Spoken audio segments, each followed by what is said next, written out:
The bell above the milliner's door rang once, and the rain came in with the man who opened it.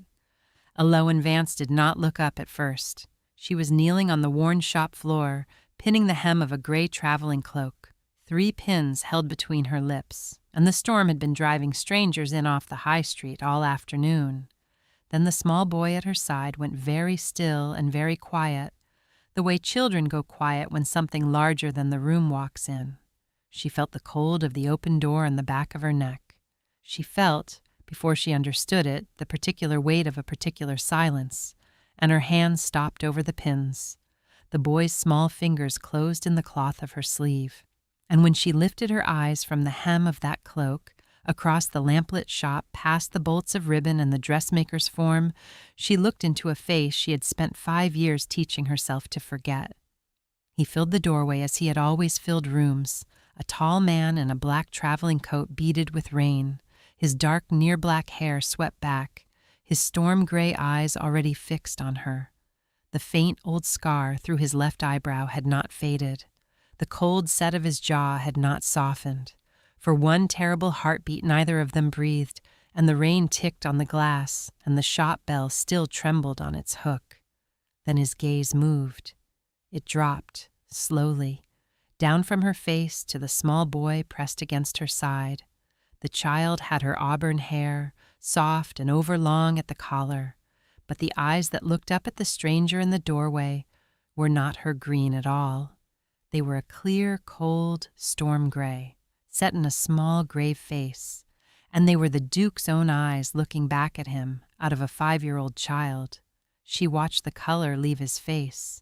She had seen this man stare down a room of his enemies with nothing in his eyes at all, and she watched all of it desert him now. His hand found the door frame. His lips parted on a word that did not come. And Eloan Vance, who had run 200 miles and changed her name and built a small, quiet life out of nothing but her needle and her nerve, understood that the life was over and that the reckoning she had outrun for 5 years had just walked in out of the rain. His name was Adrian Caldwell, and he was the Duke of Ravensmoor, and once, in another life, she had loved him the way you love a fire you have been forbidden to touch. That was a sentence she never let herself finish, even in her own mind. She set down the pins with hands she would not let shake. She rose to her feet. She put her body, without seeming to, between the child and the door.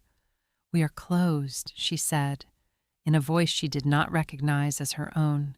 "You will have to come back." He did not come back.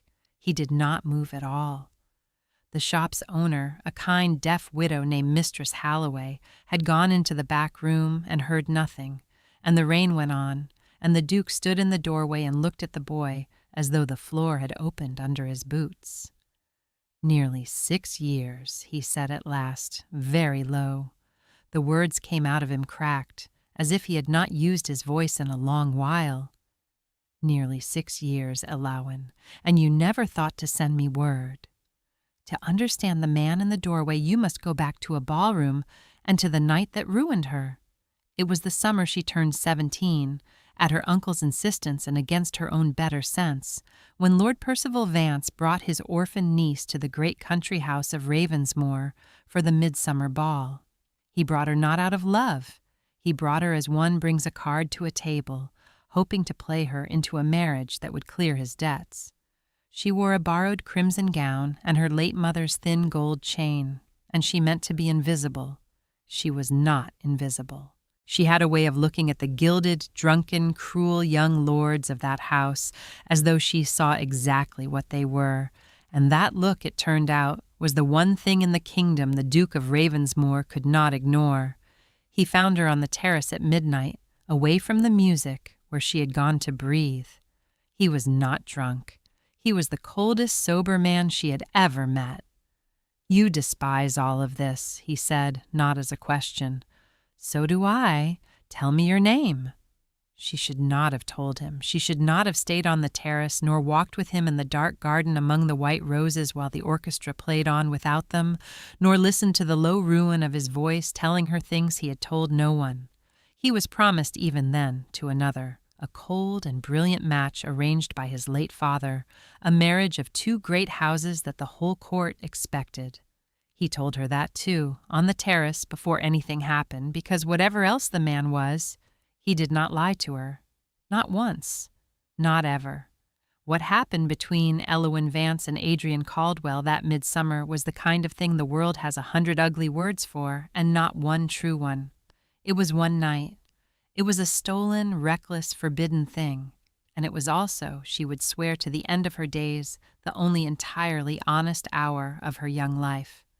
He told her, near dawn, with the garden going gray around them and the music finally stopped, that he would break the arrangement, that he would come for her, that she was to wait. She believed him. God help her. She believed him. She did not wait. She could not. The morning after the ball, her uncle came to her room with his face the color of ash and the court's whole machinery already turning against her, for someone had seen the Duke leave the garden, and a girl with no fortune and no protector does not survive being seen. By noon, the engagement to the other woman had been very publicly reaffirmed, by the Duke's own family, to kill the rumor dead. By evening, Elowen understood that she had been a midsummer madness he would not be permitted to keep, and she did the only thing left to a ruined girl with nothing. She ran. She took her mother's thin gold chain and a small clasp diary with a brass lock, the only two things in the world that were truly hers, and she walked out of her uncle's house before he could trade what was left of her, and she did not stop until whole counties and a fortnight of hard roads lay between her and the great houses. She did not know yet that she carried more than her shame. By the time she understood she was with child, she was 3 counties away under a name that was almost her own, and going back was a door that had already closed. The diary went with her everywhere. Her grandmother had given it to her, a small thing of dark red leather with a worn brass clasp and a tiny lock no bigger than a thumbnail, and into it, in a hand that grew steadier as the years grew harder, Elowen wrote the only truths she could tell no living soul. She wrote the night in the garden. She wrote the terrace and the stopped music. She wrote, when he came, the small, fierce particulars of her son. And she locked the brass clasp and wore the key on her mother's chain against her heart, where no one would ever think to look. She had the boy in a borrowing house attic in the dead of a winter she would never forget, with a midwife who asked no questions and a single candle, and she named him Tobias, which had been her father's name, and Caldwell to no one, only Vance. She raised him alone. She took in sewing, then better sewing, then found her way to Mistress Halloway's shop in a market town far from anywhere a duke would ever ride, and she made a life so small and so quiet and so entirely her own that for whole weeks at a time she could almost forget she had ever stood on a terrace in the dark. The boy grew.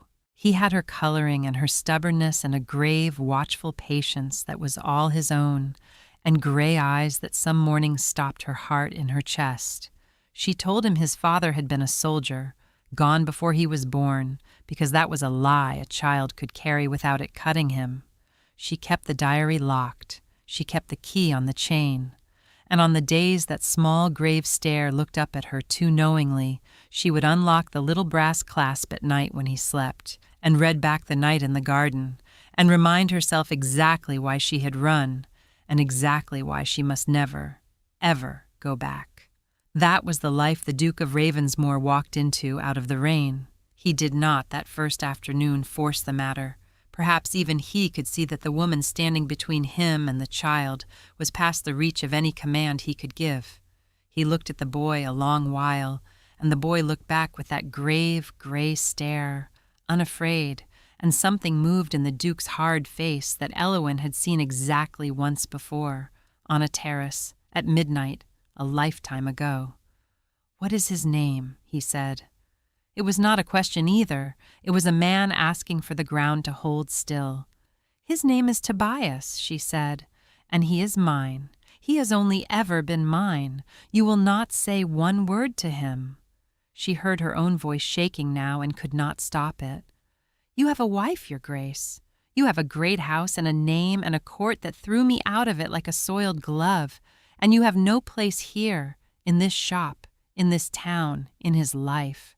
Whatever you came to this country to find, it is not here. Go home." The Duke did not flinch, but he did not go. "I have no wife," he said. The words fell into the small shop like stones into a well. "I never married. The arrangement my father made, I broke it, Elowen. I broke it a month after you vanished, and there was a scandal that nearly ruined 3 houses. And my mother has not forgiven me to this day, and I did it because I went back to that garden to find you, and you were gone, and no one in your uncle's house would tell me where." His gaze held hers, terrible and bright. "I have been looking for you ever since, through every season of it, until I had no looking left in me. And then a man I paid a look brought me word of an auburn-haired seamstress with a gray-eyed son." She had built 5 years of certainty on the belief that he had let her go, that the cold machinery of his world had closed over the night in the garden and sealed it for good. To hear in one ruining breath that he had broken the great arrangement, that he had looked for her, that the wife she had armored herself against did not exist, she reached out and put her hand flat against the cool wood of the counter because the lamplit shop had tilted under her, and she needed to know that one solid thing was still where she had left it. "You are lying," she whispered, because it was the only defense she had left. He took one step into the shop. "I have never lied to you," he said. "Not once. You know that better than anyone alive." He was right, and that was the worst of it. Whatever the Duke of Ravensmoor was, cold, possessive, ruthless in 100 ways the world had taught him, he had never once told her an untruth, not on the terrace, not in the garden, not at the gray dawn that parted them. She had run, not because he lied, but because his world would never let the truth stand. And now he stood dripping rain on Mistress Halloway's floor, telling her the one thing she had spent 5 years proving could not be so. And the boy between them looked from his mother's white face to the stranger's, and the rain came down. It was the child who broke it. Tobias, who had been pressed silent against her skirts through all of it, looked up at the tall, gray-eyed man and said, "You have eyes like mine." The Duke of Ravensmoor went down. Not all at once. He was not a man who fell, but his knees bent and he crouched down low on the shop floor until his gray eyes were level with the boy's gray eyes, 2 strangers wearing the same storm, and he said, in a voice gone soft in a way Elowen had heard only in a dark garden once, so I do, lad." She made him leave, that first day. She stood in the doorway with her arms crossed over the cold key on its chain, and she told him that if he had any mercy left in him, he would let them be. And he looked at her for a long moment, and then he did the one thing she did not expect. He obeyed. He inclined his dark head once, the bow of a man and not a duke, and he went out into the rain, and the bell rang behind him.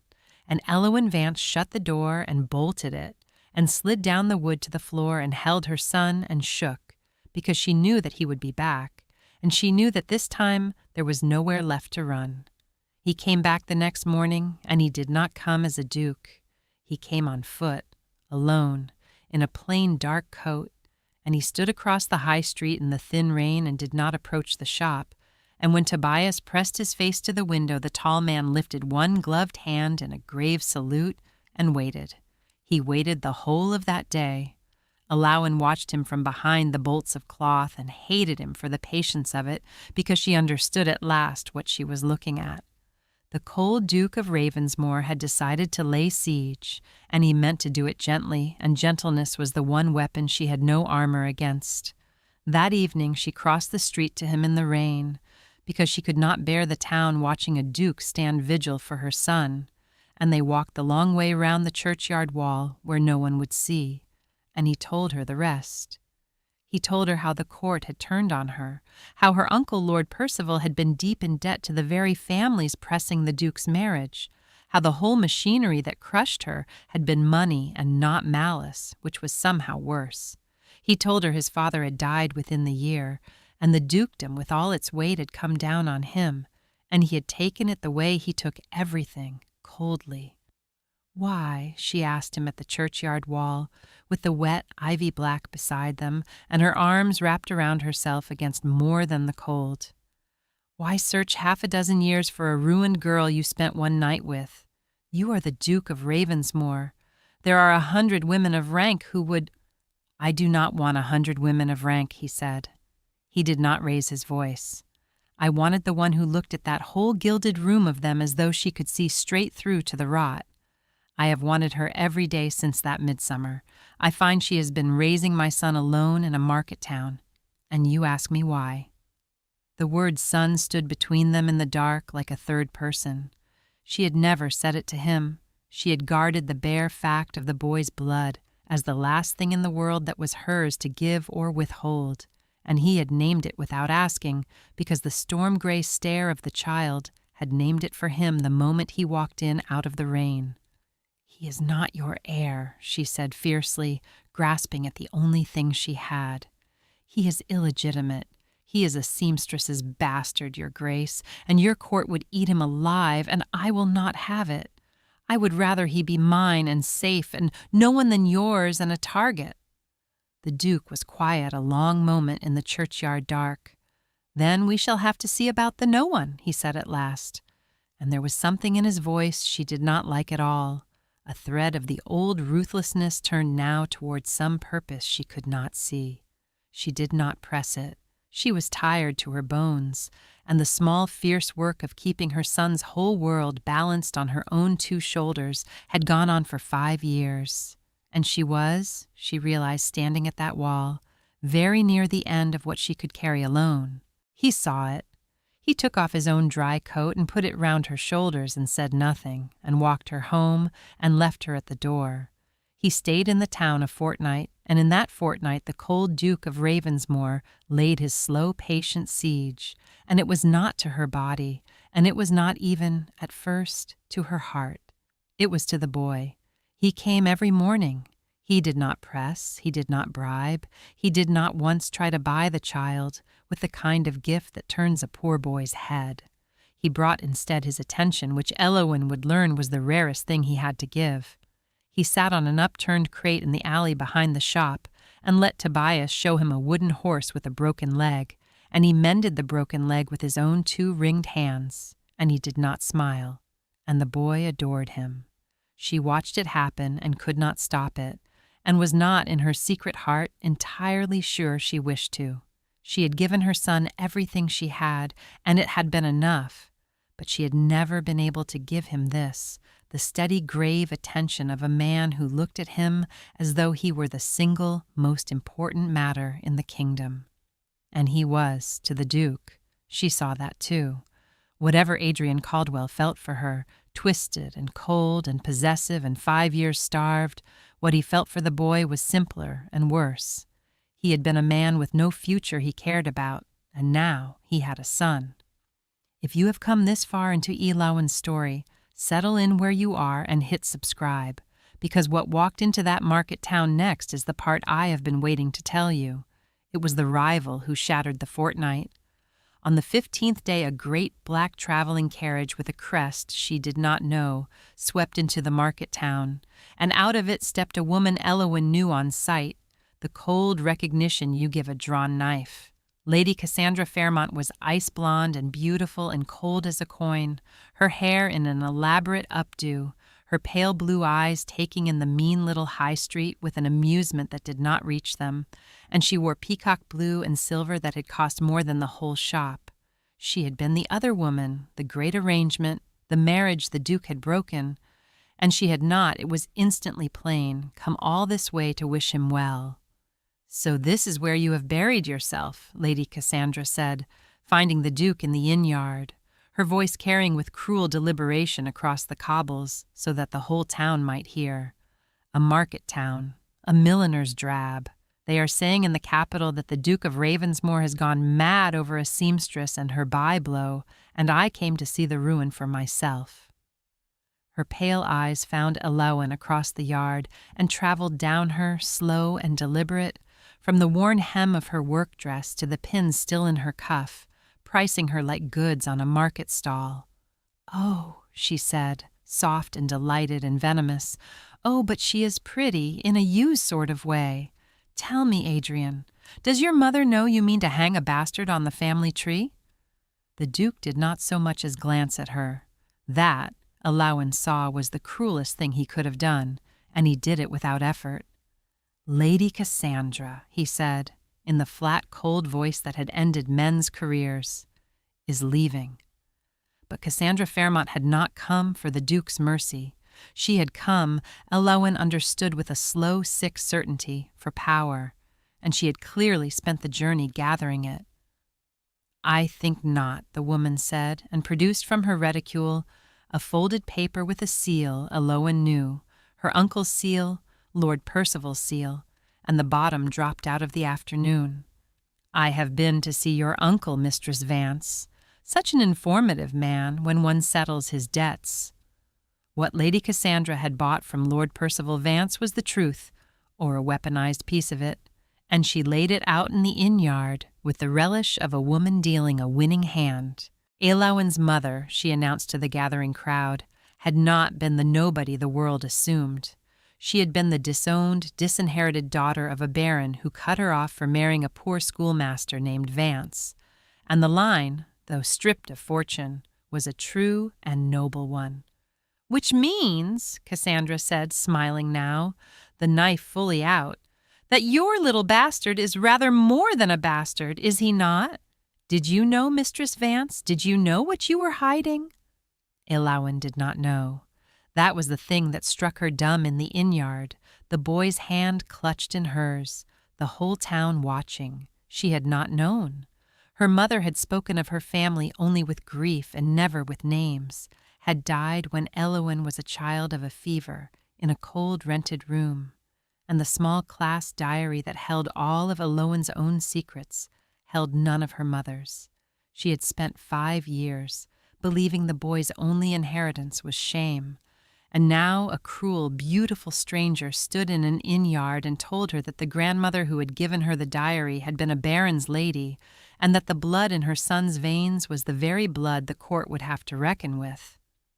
"You think this ruins me," the Duke said into the silence, and for the first time there was something almost like wonder under the cold.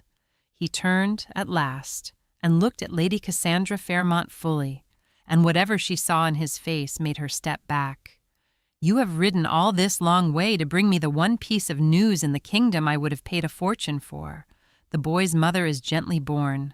The boy himself has a baronial line behind him. You have just made it possible," he said, very softly, "for me to do the thing you came to prevent." And he turned his back on her in front of the whole town and held out his hand to Llywelyn, and the crowd held its breath.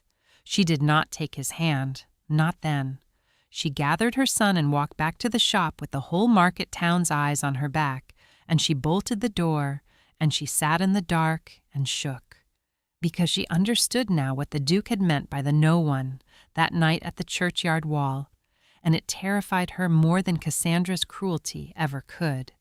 He meant to claim the boy.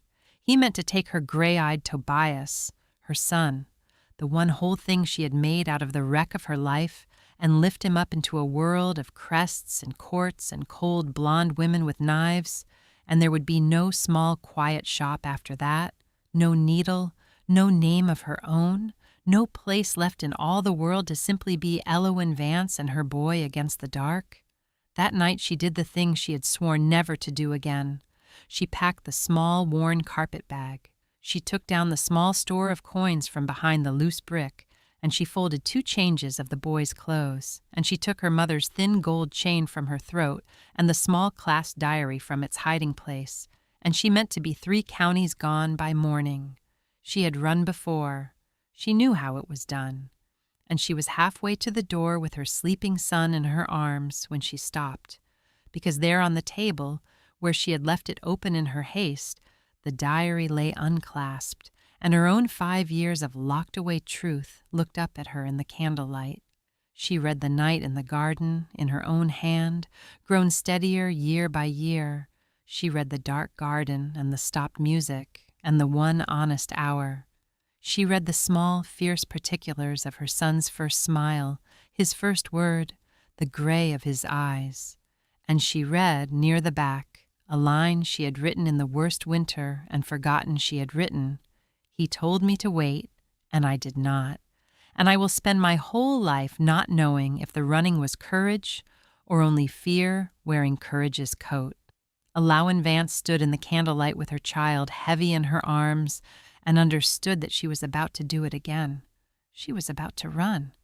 And this time she finally let herself ask, from what? She did not run. She put the boy back in his bed and tucked the blanket to his chin, and she sat down at the table with the open diary and a guttering candle, and she did not move until the candle had burned to a stub and the gray dawn came up cold in the window. She had run once from a world that wanted to use her, and she had been right to run. But the man standing vigil across her street was not that world. He had broken the great arrangement. He had spent the long hunt of those years searching for her.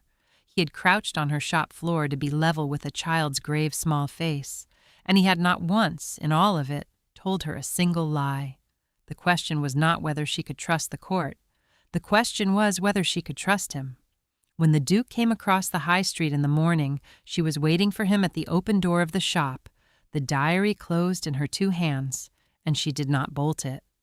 "If I let you do this," she said, before he could speak, "if I let you lift him up into that world, then I am his shield. Not his nursemaid, not his shame kept out of sight, not a seamstress you pension off in the country.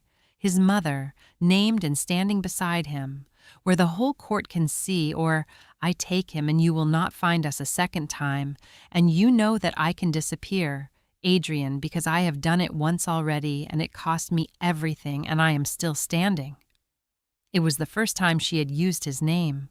The Duke of Ravensmoor looked at her standing in the doorway with 5 years of solitary courage in her two hands and the cold dawn behind her, and something in his hard, cold face broke open at last.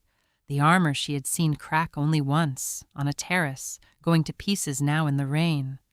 "Alawen," he said, and his voice was not a duke's voice at all. "I did not come here to make you his nursemaid. I did not come to claim a son and pension off the woman who raised him. I came 200 miles and nearly 6 years too late to ask you the thing I should have chained myself to the garden wall sooner than let you leave without asking. Stand beside him, stand beside me, be his shield and be my wife, and let the whole cold court make of it what it will." She had imagined, in 5 years of locked diary entries, 100 versions of this man coming back, and not one of them had been this. Not the ruthless lord turning his power at last toward mercy, not Adrian Caldwell standing bareheaded in a market town doorway asking a seamstress to be his wife, as though it were the only honest thing he had ever wanted. "Your mother," she said, grasping at the last of her fear. "The court, the scandal, they will tear him apart." "They will try," he said, "and they will find that a baron's granddaughter, lawfully wed to a duke with a son of true noble blood, is a far harder thing to tear than a frightened girl alone. That is what your enemies handed me yesterday. Let me use it." It was not, in the end, a soft thing or a sudden thing. They did not fall into each other's arms in the doorway. They were neither of them made for that, and too much cold water had gone under the bridge. But she let him in. She let him in past the bolts and the bolted years, and they sat at the little table where the diary lay, and they talked until the candle was a stub for the second time, about the boy and the court, and her mother's stolen name and how the thing might be done. Once, reaching for the same sheet of figures, his hand brushed hers, and she did not draw it back, and neither of them remarked on it, and the carpet-bag stood forgotten and unpacked by the door where she had set it down to run. The diary came into it again near the end of that morning when he asked her carefully how much the boy knew. She unlocked the little brass clasp with the key from her mother's chain, the first time she had ever opened it before another living soul, and she let the Duke of Ravensmoor read the page where she had written the night in the garden in a girl's frightened hand. He read it in silence. When he reached the line about courage and fear wearing courage's coat, she saw his jaw tighten and his ringed hand close hard on the edge of the table. "It was courage," he said, low, not looking up. Every day of it was courage. I will spend the rest of my life making certain you never have to wonder again. Bringing them to the capital was a campaign, and the Duke fought it as he fought everything, coldly and completely, and 3 moves ahead. He did not smuggle the boy in. He did the opposite. He had his lawyers establish, with the Baron's old disinheritance papers that Lord Percival had so helpfully sold to Lady Cassandra, the truth of Llywelyn's mother's line, and he married Llywelyn Vance not in secret but in the great chapel of Ravensmoor with the doors thrown open, so that the marriage and its date stood on the public record before any tongue could call the boy base-born. On the morning of the wedding, he had the banns read 3 times in a ringing voice and the register laid open on a table in the nave for any curious lord to inspect, and he watched the gossips file past it and find nothing left to whisper, and the cold set of his mouth was almost a smile. The Dowager Duchess Margaret, his mother, was the last wall and the hardest. She received Llywelyn in a cold, gilded sitting room with her back very straight and her gray eyes, the Duke's eyes, the boy's eyes, utterly without welcome, and she said a great many cutting things about market towns and seamstresses and the dignity of the house of Ravensmoor. Llywelyn let her. She had stood in an inn-yard and let a jeering crowd price her like goods on a stall. A cold old woman in a gilded room held no terror for her now. She sat straight-backed through all of it, and she answered nothing, until the dowager, running short of cruelty, demanded to know what manner of woman trapped a duke with a bastard, and a 5-year silence. "I did not trap him, madam," Llywelyn said then, very quietly, and the quiet was harder than any shout. "I ran from him. I ran the length of 3 counties and changed my name and asked him for nothing, not a coin, not a word, not so much as my own son's right to his father, because I believed your court would devour the boy and I would not allow it. Your son found me. I did not seek to be found. And if you imagine there is any prize in being lifted into a house where a grandmother greets her only grandchild as a stain, then you understand neither me nor the boy, and you have never once in your life been truly poor." The Dowager Duchess looked at her a long, long moment and said nothing at all. It was the boy who won the old woman in the end, the way he had won the Duke, not by trying. Tobias, brought into the cold sitting room scrubbed and solemn and entirely unafraid, looked up at the severe old lady in her black silk and her gray Caldwell eyes, and he said, "Your eyes are gray, like mine and the Duke's. Are you my grandmother, then?" And the Dowager Duchess Margaret, who had buried a husband and ruled a great house and not wept in 20 years, put her thin, ringed hand over her mouth and turned her face away, and when she turned it back there was something in it that had not been there before, and the last wall in the kingdom came down. Lady Cassandra Fairmont made one final move, because women like Cassandra do not retire from the field, they have to be carried off it. She came to the capital and she whispered in the right cold ears, and a faction at court, ever hungry for a duke's humiliation, took up the cause of the scandal. The seamstress duchess, the country bastard, the broken arrangement. For a season it was very ugly, and there were doors that did not open, and cuts direct in crowded rooms, and Llywelyn learned that a gilded court can be a colder country than any winter attic. But she had not survived 5 years on her needle, and her nerve to be unmade by a cut direct. She held her ground. She held the boy's hand. She let them stare. And the Duke, behind the scenes, did what the Duke did.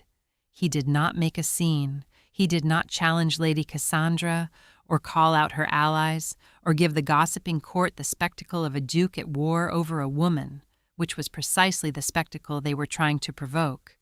He simply, coldly, methodically called in 5 years of debts and favors and quiet knowledge, and within a season Lord Percival Vance's creditors had moved against him in earnest, and Lady Cassandra's own father found his affairs unaccountably tangled, and the faction that had taken up the scandal discovered that championing it had grown remarkably expensive. Cassandra Fairmont left the capital for a long visit to distant relations and did not return. The diary's last appearance in this story is the quietest and the one that mattered most. On the evening after the boy was formally presented at court as Tobias Caldwell, heir to the dukedom of Ravensmore, with his grandmother the Dowager Duchess standing at his shoulder and his mother the new Duchess at his side, Eowyn went up alone to her grand, cold, unfamiliar new rooms, and she took out the small clasp diary, and she sat by the window with it, as she had sat by 100 meaner windows over 5 hard years. She unlocked the little brass clasp, and for the first time since the night in the garden, she found she had nothing fearful left to write. And so she wrote simply, "We are no longer running. We are home." She did not lock it again. She left the small brass clasp open, and the key on her mother's chain she took off at last and laid in the diary's pages as a marker, because the secret it had guarded for 5 years was a secret no longer, and a thing told loudly in the light, she had learned, cannot be used against you in the dark. The Duke found her there by the window in the last of the evening light, the open diary in her lap, and he did not ask to read it. He had read the only page that mattered. He sat beside her instead, and they watched the long summer dusk come down over the gardens of Ravensmore, where somewhere below white roses were blooming. The boy was 5 years old, and then he was 6, and the great house that had received his mother like a stain learned to turn on his account, as great houses learn to do, and the grandmother who had hidden her face wept openly at his 6th birthday, and was not ashamed. There were people who had stood by them, and Eowyn named them over to herself the way you tell a string of beads, kind deaf Mistress Halloway, who had given a frightened stranger work and asked no questions, the Dowager Duchess Margaret won at last, and the Duke himself, Adrian, who had searched all those long years and never once lied. Lord Percival was not among them. He was simply, at the end, gone. On a warm evening in the boy's 6th summer, his mother stood with him at the terrace rail of Ravensmore, the same terrace, though she did not tell him so, where a frightened girl in a borrowed crimson gown had once gone out into the dark to breathe. The same pale blooms were opening below in the garden where it had all begun, and the orchestra was playing somewhere inside, and Tobias Caldwell, 6 years old and heir to a dukedom, looked up at his mother with a clear storm-colored gaze and asked her, as children do, where he had come from. And Eowyn, who had carried the answer locked in a small brass clasp for half his life, found that at last she could simply tell him the truth.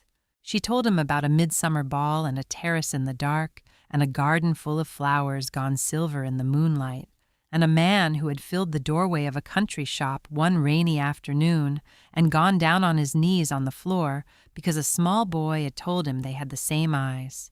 She did not tell him the hard parts. Those could wait for a man and not be spent on a child. She told him only that he had been wanted, fiercely and completely, by both of them, every single day, even the days they had been apart. Some secrets, she had come to understand, are not lies, but unlit candles, kept against the dark until the right hand comes to light them, and she had carried his and her own through 5 years of silence. The Duke came out onto the terrace as the first star showed, and he stood behind his wife and his son with a steady hand on each of their shoulders. The cold lord melted at last into something the court would never quite believe. Below, the white roses. Inside, the music. And for the first time in 5 years, Eowyn breathed out and felt the whole of her settle. And in the end, it had not been the crown that found her, nor the great name, nor the cold machinery of the court. It had been the boy's gray eyes looking up out of the rain, telling a stranger in a doorway the one true thing that no one in 5 years had been brave enough to say. He had her hair. He had his father's eyes, and he was at last entirely and openly and forever theirs.